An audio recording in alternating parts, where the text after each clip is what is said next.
നിങ്ങൾക്ക് ഭ്രാന്തൊന്നും ഇല്ല എന്ന് മനസ്സിലാക്കണമെങ്കിൽ കണ്ണിലേക്ക് നോക്കി ചിരിക്കാൻ കഴിയണം. നിങ്ങൾക്ക് ചിരിക്കാൻ പറ്റുന്നില്ല, ഈ കുട്ടിയെ കടക്കാൻ ചിരിക്കാൻ പറ്റുന്നില്ല, വണ്ടി സ്റ്റാർട്ടാക്കുന്ന പോലെയാണ്, അതല്ല ചിരി. അപ്പൊ ഇന്ന് തൊട്ട് നല്ലൊരു കണ്ണാടി വാങ്ങണം, അതിന്റെ മുമ്പ് ഒന്ന് പ്രാക്ടീസ് ചെയ്യണം. ആദ്യം നിങ്ങൾ എന്നാ ചെയ്യേണ്ടതെന്നറിയോ? ഇന്ന് നിന്റെ ഉമ്മ മനുഷ്യനാണോ നോക്കണം. എങ്ങനെ വീട്ടിൽ പോവാ, കണ്ണിലേക്ക് നോക്കുക. ഉമ്മ ഇന്റെ കണ്ണിലേക്ക് നോക്കുന്നുണ്ടെങ്കിൽ മനുഷ്യ ആ ഉമ്മ നല്ല ഉമ്മയാണോ നോക്കണേ. കണ്ണിലേക്ക് നോക്കി ഒരൊറ്റ ചിരി, ഉമ്മ. അപ്പൊ ഉമ്മ ഇന്റെ കണ്ണിലേക്ക് നോക്കി ചിരിക്കുന്നുണ്ടെങ്കിൽ ഉറപ്പിച്ചോ അതാണ് തങ്കു ഉമ്മ. കെട്ടിപ്പിടിച്ചൊരു 5-8 ഉമ്മ കൊടുത്തേക്ക്. നിങ്ങൾ ചെയ്യണം, വീട്ടിൽ പോകണം, ബാപ്പാന്റെ കണ്ണിലേക്ക് നോക്കണം. ബാപ്പ നിങ്ങളെ കണ്ണിലേക്ക് നോക്കുന്നുണ്ട്, തങ്കു ബാപ്പ. ആ തങ്കു ബാപ്പന്റെ കണ്ണിലേക്ക് നോക്കി ഒരൊറ്റ ചിരി, ബാപ്പ.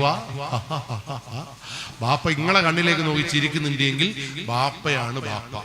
ഭാര്യമാരെ നിങ്ങൾ വീട്ടിൽ പോകണം, ഭർത്താവിന്റെ കണ്ണിലേക്ക് ഒരൊറ്റ നോട്ടം, ഭർത്താവെ എന്ന് പറയുമ്പോ ഭർത്താവ് നിങ്ങളെ കണ്ണിലേക്ക് നോക്കി ചിരിക്കുന്നുണ്ടെങ്കിൽ ആ ഭർത്താവ് ഏടിയും പോവില്ല. ഇനി ഒരു ടിപ്പും കൂടി പറഞ്ഞുതരാം. നിങ്ങൾ ഭാര്യന്റെ കണ്ണിലേക്ക് നോക്കി ചിരിക്കുമ്പോൾ, ഭാര്യ കണ്ണിലേക്ക് നോക്കി ചിരിക്കുമ്പോഴാണല്ലേ തങ്കപ്പെട്ട ഭാര്യ. നിങ്ങൾ ഭാര്യന്റെ കണ്ണിലേക്ക് നോക്കുമ്പോൾ ഭാര്യ നിങ്ങളെ കണ്ണിലേക്ക് നോക്കിയിട്ട് അടുത്ത വീട്ടിലേക്ക് നോക്കിയിട്ടാ ചിരിക്കുന്നത് എങ്കിൽ ഇത്രയേ ഉള്ളൂ. അപ്പൊ ഇന്നു മുതൽ ഈ മഹലിലുള്ള സകല മനുഷ്യന്മാരും പരസ്പരം കാണുമ്പോൾ ചിരിക്കണം. ഭർത്താവ് ചൂലെടുത്ത് വരുമ്പോൾ ഒരൊറ്റ ചിരി, ഭർത്താവേ എന്ന് പറഞ്ഞാൽ ഏത് ഭർത്താവിനാണ് നിങ്ങൾ ഉപദ്രവിക്കാൻ തോന്നുക?